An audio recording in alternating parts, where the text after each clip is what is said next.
Everyone has rituals that keep them intact. There are solitary rituals performed in dark rooms or the depths of the mind. For the mystique comes from desiring discovery. There are rituals between friends, certain words that act as universal reset buttons. Though we all await the day that these malfunction, there are virtual rituals that occur hundreds of times a second, yet they are kept distinct. All rituals are built with contingency in mind, always aiming for the catharsis of a purpose never achieved. What horrors arrive when these rites do succeed. On nights like this, when cicadas click along to the beat of 1,000 different top 40 singles, Jane enjoys watching television. She doesn't mean to watch anything in particular. The barrage of white noise and ambient light soothe her against the deafening night. Game shows are fine, since the repetitive leitmotifs, canned banter, and benign trivia form a malleable putty for her mind to mold. Otherwise, the odd sitcom can do just a trick after a long day of data entry and aching joints. Most of her friends had cut their cable a few years ago, since the internet was cheaper and provided greater options. She can see their point, but an embarrassment of riches is counterintuitive to her insomniac needs. Too much demanded her attention, siphoned deeper thought, while she tried her best to slip into the calming buoyancy of repetition. This night, Jane browsed for a variety of random channels on her fuzzy CRT, handed down to her from her grandparents when she moved into her first apartment. It was past midnight. Jane had been downing energy drinks to get through an anthropology essay for her graduate class, and now she had the unenviable task of catching a little sleep before work. At this time of night, 9 out of 10 channels consisted of infomercials, peddling cheap blenders, and vacuums paid in installments. For a couple of idle minutes, Jane let one of them play, reasoning that the background noise might provide the means for a better plan of attack. Anyone that has owned a television, or at least has some general idea of the phenomena, would recognize the kitsch set mimicking the Norman Rockwell American Kitchen. Behind a kitchen island stood a man in a sea green polo, tall and thin, attractive but unthreatening and ultimately forgettable. In his ear is a headphone curling back around into a mic, reminiscent of a rigid and metallic worm posted on his face. Jane heard snatches of phrases like special attachment, one-time offer, and next-day shipping, spilling through an unending barrage of the same three testimonies. Still unable to suss out a decent idea, she looked up at the screen just to see what it was selling, before channel surfing once more. Now, if you act now, I guarantee not one, not two, but 3 of these babies for just 6 installments of $5.99. The host held out a cage in his left hand, gesturing like a magician and bearing a toothy grin. Jane could tell it must have been designed for rodents or gerbils, since she herself used to keep rats in a similar device. Unlike the cage she used to own, this one was spotless and had none of the tiny ramps or hammocks she remembered.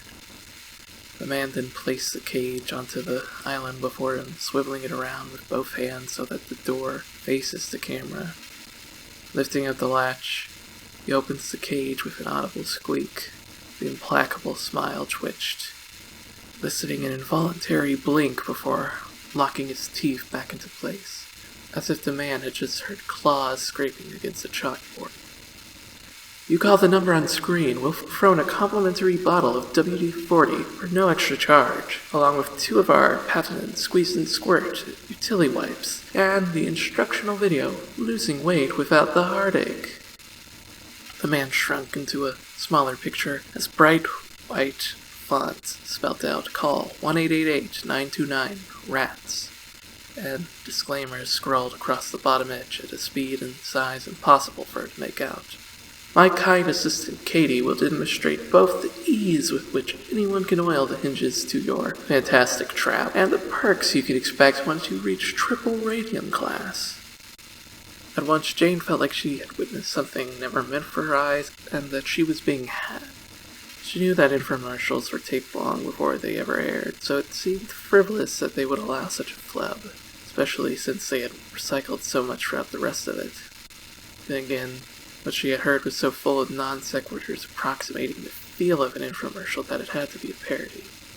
Under normal circumstances, perhaps she would have investigated further into the meaning of this, but such a diversion was the exact opposite of what she needed at this moment. As a means to quiet her own nagging curiosity, she grabbed her phone off the nightstand and wrote down the toll-free number to search up once the next day rolled around. Temporarily satisfied, she caught a glimpse of a small, middle-aged woman sitting on her knees and holding a rat up to the camera, before Jane pressed the channel up arrow on her remote. The jet stream of flashing light and clashing colors imprinted individual frames upon her retinas, her brain frying as it tried to identify the faces, make sense of the fricatives and glides that drilled into her earlobes.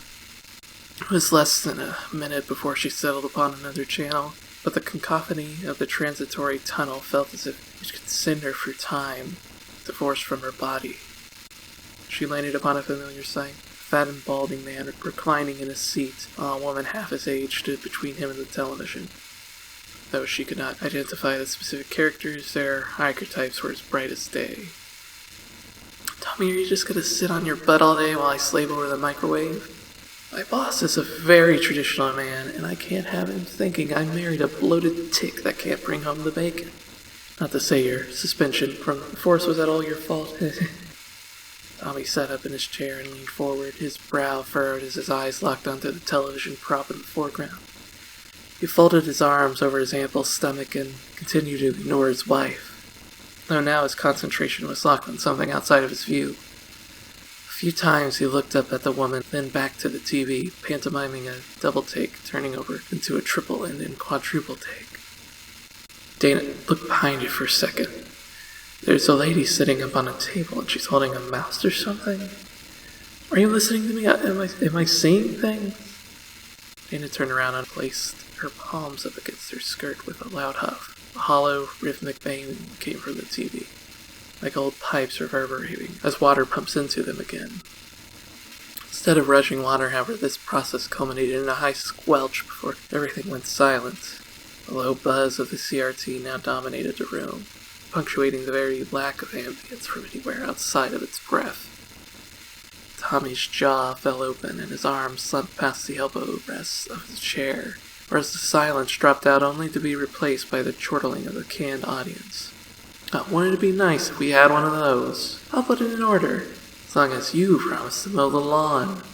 I'll get moving, because Mr. Euro will be here any minute, and I can't have you at the dinner table with a stained undershirt." As instructed, Tommy rose up from his seat and went towards the stairs.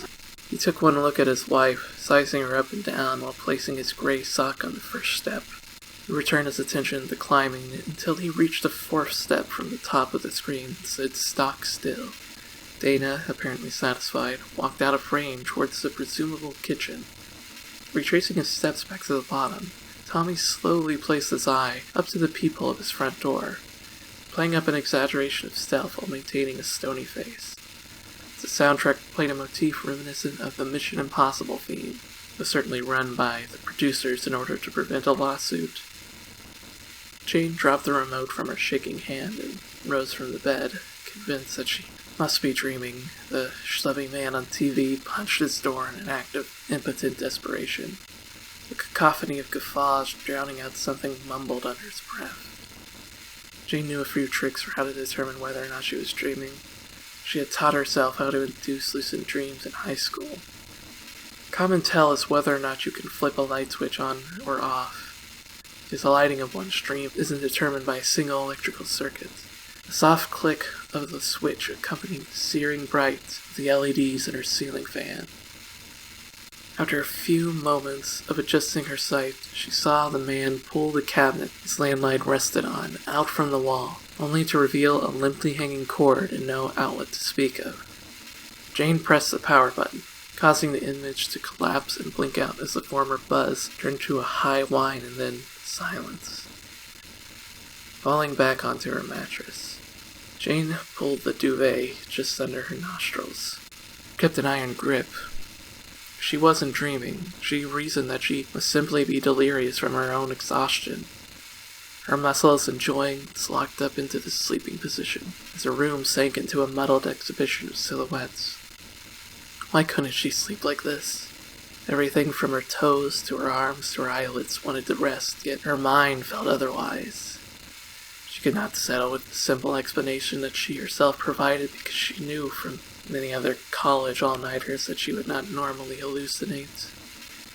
Not to satisfy her intellectual curiosity to just write off two anomalies witnessed consecutively, even while her body further cemented itself into the mattress. She kept still for a few seconds, bargaining with herself, reassuring that she would turn on the television and all she would see would be the normalcy of late nights. Fickle pops and fizzles of static sat in the air for minutes on end, as the image on her screen was totally black when she turned it on. The blue box at the top indicated that the TV was on and that she was, indeed, changing the channels. Had the cable cut out? No, if that were the case, the channels would be covered in white noise, not pitch dark. After dozens and dozens of pressing, Jane came upon a clear picture. Though the sound was especially tinny, but might have been a trumpet played out a little jingle in Major G, while bubble letters crowning an illustrated deck of cards spelled out, "Hit me again." On a shiny wooden podium stood an aging man in a tight-pressed suit, smiling with half-lidded eyes as the studio audience clapped profusely. Welcome, ladies and gentlemen, to Hit Me Again, the only game show where you can win thousands of dollars just by playing blackjack. The rules are simple. Our 3 contestants will each get a random card from a standard playing deck. They will be allowed to answer trivia questions in order to draw another. Once a contestant reaches 21 points, or all the contestants refuse to answer anymore, we'll see who gets close enough to the goal without busting and announce the winner of each round. The clapping resurfaced, though the distorted sound more resembled the patter of torrential rain than anything like the slapping together of human appendages. Sitting at the back of the stage is a screen that displays 2 disembodied white hands shuffling a deck of cards back and forth between the tune of the jingle. The camera lingers on this process for just a few seconds, exhibiting the hypnotic rhythm, before swiveling to the other side of the stage. Here are our contestants for the night. First up is Steve Benson, a computer programmer from Arizona that built the big board you see behind us. Steven has suffered from chronic depression his entire life, but can the chance of winning a fortune return some modicum of meaning? The frame zoomed in on a man at the right-hand side of a classic poker table, though a large buzzer was installed by his hand. His name was written out above him in a bright Arial font as he gave a timid smile and he did his best to keep his slight figure upright. Something about him felt barely familiar, as if they had attended the same gym class in middle school, though she knew that wasn't it. She even had a faint impression of his voice, so the man didn't actually say anything. Next is Brian Lehman, star of stage and screen, just recast as Tommy Ligotti on our network's #1 sitcom. His predecessor had a nervous breakdown on set, then subsequently checked himself into the sanitarium. What a lucky break for Brian. The second man at the table was reading a comically large newspaper, ignoring his own introduction. Once the clapping quieted down, the host made an exaggerated cough, prompting the man to hold up his paper before him. Even through the mounting fuzz, Jane could make out the well-receded hairline and potbelly of the man, identical twin to the husband on the earlier sitcom outside of his thin spectacles. Gave a quick, cheeky smile to the camera. Last and very much least, hailing from nowhere and comprehending nothing, we have the individual currently reading this story. I'm just ribbing you, pal. We're glad you took the time to be here, and we hope you've enjoyed the ride this far. Now it's time to shuffle. There was no one sitting at the left end of the table, just an empty leather stool with an electronic buzzer in front of it. A device in the middle of the table lit up and spit out a face-down card for each respective contestant. Jane felt like she had swallowed a rock tumbler and just turned it on. as if it were tossing around the entire contents of her stomach. She could do nothing about it. She tried her best to will herself up, to turn the television off and take her chances with the insomnia of a bald night, but her chest was stuck in place. Something sat on top of her, something invisible and intangible yet still possessing crushing density. First card was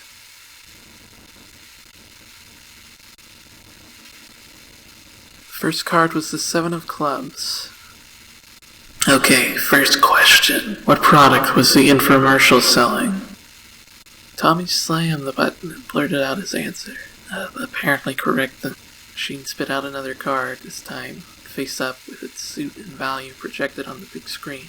You could make out the Queen of Hearts as the man next to you placed this card in front of him. As he did this, you also noticed him tap his foot twice on the stool, though you're not sure to tell if it's positive or negative. Next question. What was the subject of the essay Jane finished earlier tonight? This time you buzz in, repeating a line from the fourth paragraph.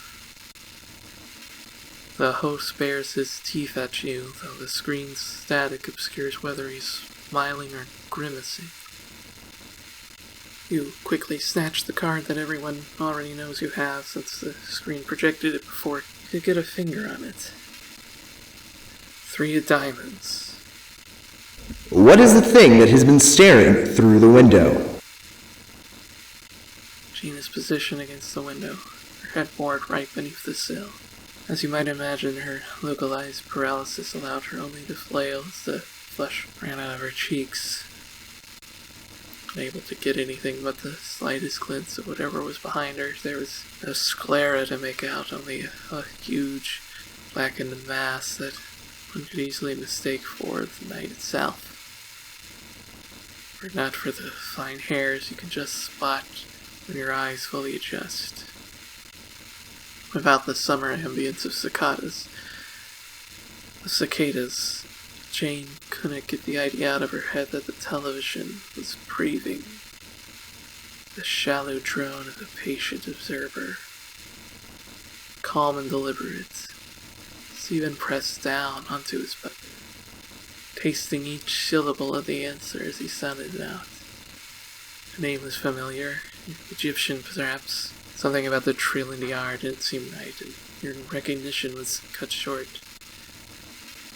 You swing around on your chair, trying to place the origin of the deafening and distorted scream reverberating throughout the studio.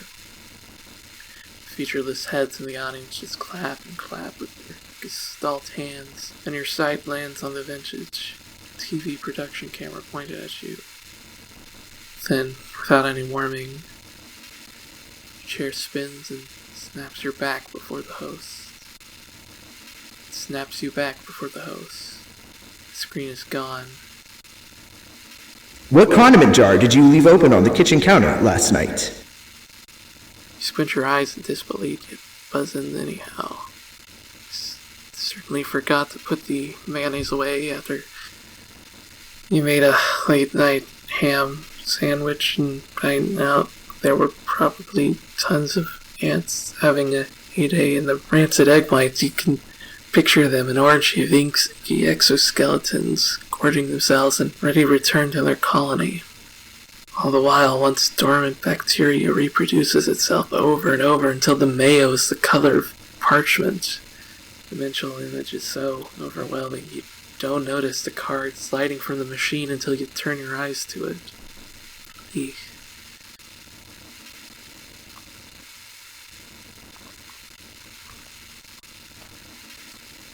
The Ace of Hearts. 21. Match 21. You never imagined you could actually win when you went on this show. In fact, you never imagined this show. How did you get here? Well, it doesn't matter now. You've won, and now the gracious host is beckoning you. But you refuse. You never got anything out of reading a story before, except a few restless nights and the gnawing ache of unfulfilled potential. Besides, no matter how much a story might scare you, it's ultimately no skin off your back if you read between the lines or let sleeping dogs lie. She's reaching her hand out to you. Won't you take it? You've done a wonderful job for me, really, so all that's left to do is claim your prize.